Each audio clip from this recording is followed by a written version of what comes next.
Hi, my name is Joe and I run games, and the game that I am running today is Draw Steel. Specifically, this is the game diary for my Draw Steel game called A Study in Effluence. This is session number, is it 4? This is session number 4 of A Study in Effluence, not including the session 0 that we did that didn't really involve any actual gaming. There was a little bit of gaming.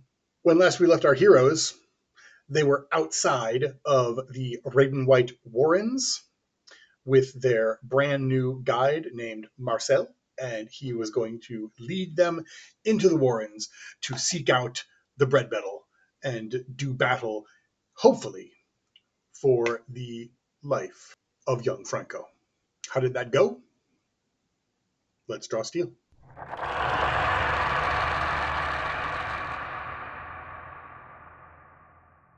So first off, the PCs have to get into the Warrens. They're at the bottom of a. Do I have a picture of this? Let's find a picture. Over here, you'll see this cute little map I drew. This is based off of the Che and Piku map of the Warrens, because Che and Piku's maps are really amazing. If you are a gamer, you already know that. I don't need to tell you, but they're also very detailed, and that's doing nothing for me in my game prep area. So I did this little line drawing of it. Let's show you the map, though. That's really cool. They like when their maps get shown off, don't they? Hold. You don't really have to hold. I'll cut the. It'll be right now. Here it is. So first off, how cool is this thing, right? It's got all the cool lights and stuff and the waterfall, but here's the trick. The PCs are, of course, down there, right?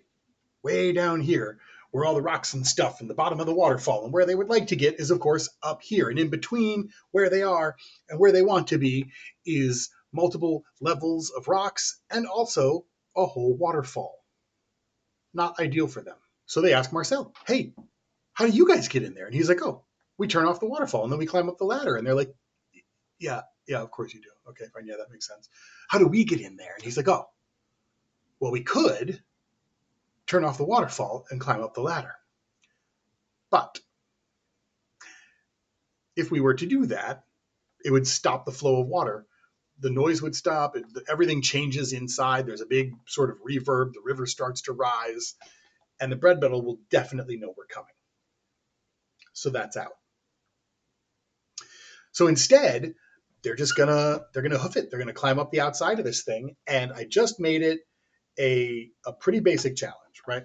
I made it a medium difficulty test to get up the rocks, and essentially a first tier success is a failure with no progress. 2 of those means that you get hauled up by your allies and you lose 2 recoveries. A baseline, like a tier 2 result, is a success, so you spend 1 recovery getting up there, and then a tier 3 result is a flat success, no recovery spent. If you get a critical success, then you can choose to help one of your allies up without spending recoveries, or you gain a hero token. It probably should not surprise anybody that, at least initially, Vanish did the best at this. Titus had a hell of a time getting up there. Marta got hit with some serious recovery issues after about the second level of this thing. Corinne, I think, got hauled up once, mostly did okay. Long story short, they lose some recoveries, they ascend the waterfall. Once inside, they see that this sort of beam here is rigged to blow. It's one of the traps that the Raiden Whites have set off, and there is a there's a lever around the corner where the Raiden Whites can set that off and like knock people down if they're trying to get into their place. So what they do is they run a rope from the trap all the way around, and they set that to blow. That way, if they need to cut off the bread battle behind them and like jump down the waterfall, they can do that. That's epic. They never did that, unfortunately. It would have been really cool. Maybe I should have made that happen. But ultimately, like, they just came here to, fucking fight a bread battle, and they're going to do it. The place is dark. I know on the map there's all these lights, but the bread battle doesn't have a head, so it doesn't need lights. All these lights have since gone cold. The oven has gone cold. The Raiden Whites left everything burning, of course, but everything has since petered out. The bread battle doesn't know any better. So they are looking around this place, and they see a few interesting things. They start figuring out. They come sort of over to the left here. They start figuring out what this area is. They kindled the stove so they could see a little better up ahead. Meanwhile, Marta is hearing this sort of a low humming on occasion. And as they move north here, past this scrum of blankets, they start hearing this humming increasing. It is sort of a very regular, almost like a gurgly moan kind of hum. And up ahead, they spy this pit. Now they can't see anything in the pit, but based on the light that is behind them and the sound that is ahead, they deduce that this is where the bread battle is, and they're absolutely right. Zoom, enhance. The plan here is to put Marcel in this little pit down to the left. The Raiden Whites had originally sort of envisioned these as pins for like animals or maybe gladiator fights or something, but they never ended up using them for those things because it's not really the sort of thing they do, right? So ultimately, what they ended up using them for was just like if they had a couple of spare animals that they didn't want to get away, they would plop them in there, and basically that's what this place has been doing until now. Now, our friend the Bread Beetle is in there. There is this scent that is filling the cave, sort of an herbal sensation, something vegetal that is a little bit off-putting. And again, you have to bear in mind it's dark. There's the sound of rushing water, and then over top of that, just this sort of nobody likes this. We know that the bread metal is responding to sound. We don't know how the bread metal hears. There's a few lines of reasoning academically about this as I instruct my players because one of them has knowledge monsters. It's Corinne. And the two lines of thinking are one, that maybe it can sense vibration, and two, that maybe it's fucking magic. And as it turns out, the answer is it's fucking magic. I like this bread metal that MCDN designed over here, but also I made my own. Here, let's see if we can get this thing to show up on camera. Look at this dude. He's got a big serrated axe and no head. I took the head off of a Fomorian. Is that a Fomorian? Yeah, I took the head off of one of the old Fomorians from the like super old D&D minis games. Anybody remember the super old D&D minis game? That's basically where I got all my pre-painted minis from. Those things were dirt cheap and they looked okay considering it was like the early 2000s. I have a ton of those and they have basically over time all fallen to the whims of me needing to make modifications to them. So in classical PC fashion, they do everything in their power to avoid storming this thing. And they're trying to like set lights around the area so they can illuminate. They're trying to move around without being heard. And what eventually happens is that the bread metal moves towards them until it is aware of their presence. Then it stalks up north into the shadows, picks up its nasty serrated axe, and stalks toward them. And we draw steel. Is there a, do I have like a, I need like a sword coming out of a scabbard noise, like the Dice Society has that cool noise. You know, the cool sound that swords don't actually make when they come out of a scabbard, but it's a really cool. Hold on. This is my new sword. I love it. And this is the sound it makes when it comes out of a scabbard.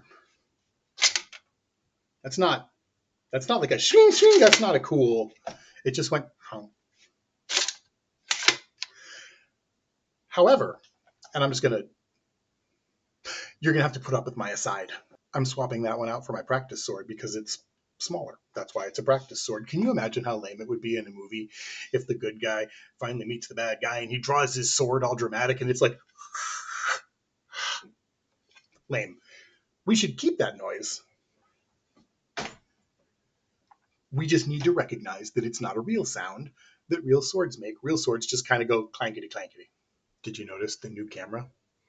Pretty good, right? Comment below if you noticed the new camera.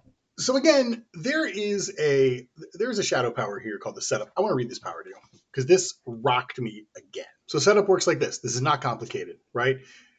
You move in. This is a 5 insight ability, so it's pretty big stuff. But at the end of this adventure, you know, they're coming in with their, I think 6 victories is what they came in with. So piece of cake, right?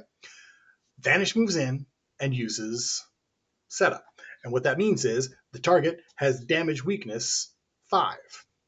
save ends. It does that no matter how much damage you do.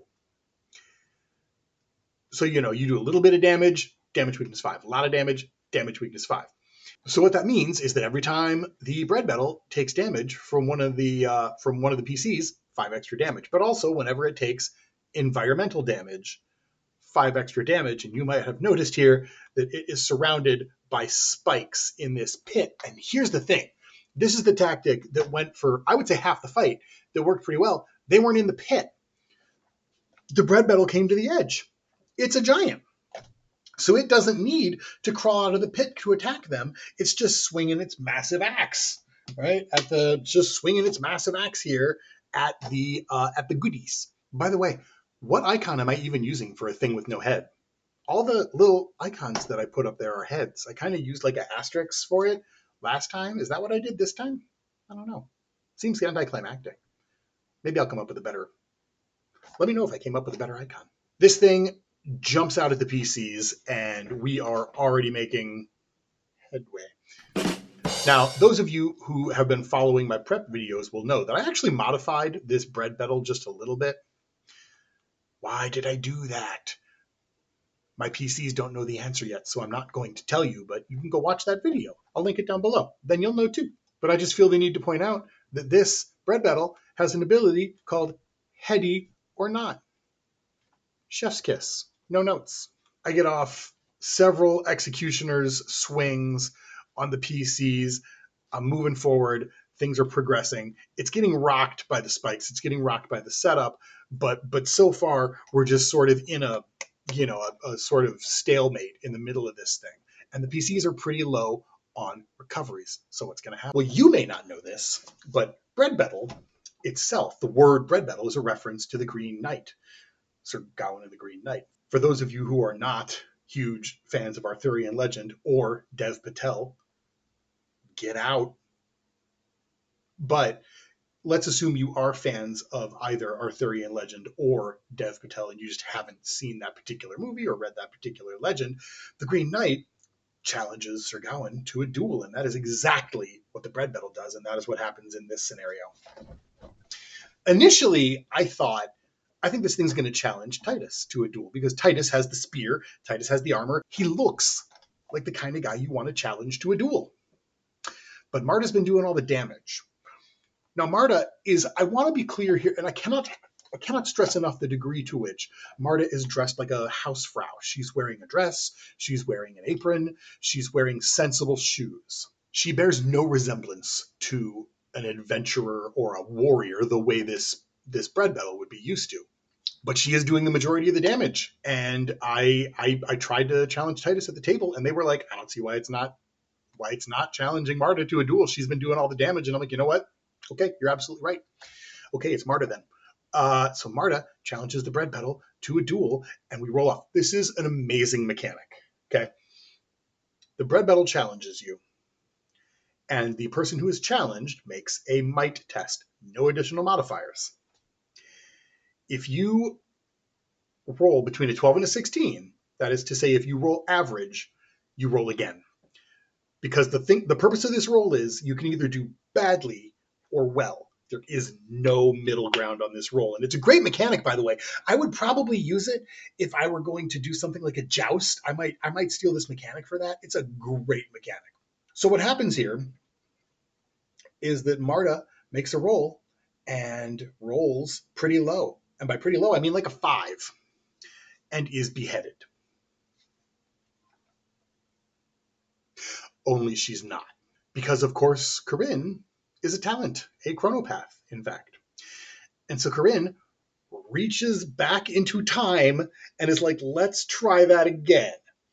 And Marta is a no. Marta's the only one here, being peripherally psionic herself, who can tell that something just happened. So Marta goes for a second roll and is like, oh, there is something going on here. She doesn't know what's going on, but something is going on. And so she takes this more seriously and just puts her fist right into this thing's open throat hole. And she shoves it in there up to the elbow. She does a tremendous amount of damage to the bread metal. And at that point, the fight is just a downhill coast from there, right? The stomach drops out. We're like, wee! Everyone puts their arms up. We're going to see where this roller coaster takes us, and here's where it takes us. Corinne, on her actual turn, grabs Titus from the past, who had just made an inspiring strike, brings him forward to the future, smacks him on the ass, and is like, do that again! And Titus calls another inspiring strike, and he puts his big spear right through the center of the bread metal, finishing off the beast. And then the player of Titus had to leave because he had an emergency come up at home. So next time, we're going to find out what's in this dark pit. Perhaps what is past this dark pit in the rest of this area. And we are going to have, I think, an entire session dedicated to respite and downtime activities. So next time, which will come sooner than you think because I have game tomorrow, you guys are going to get to learn all about how respite and downtime activities work. And that should be fun. Today, we climbed a waterfall, disarmed some traps, fought a bread battle, talked about sword noises, and defeated the bad guy. Tune in next time for further studies in Effluence. Maybe we'll even find out what kind of gross sludge is on Marta's arm now.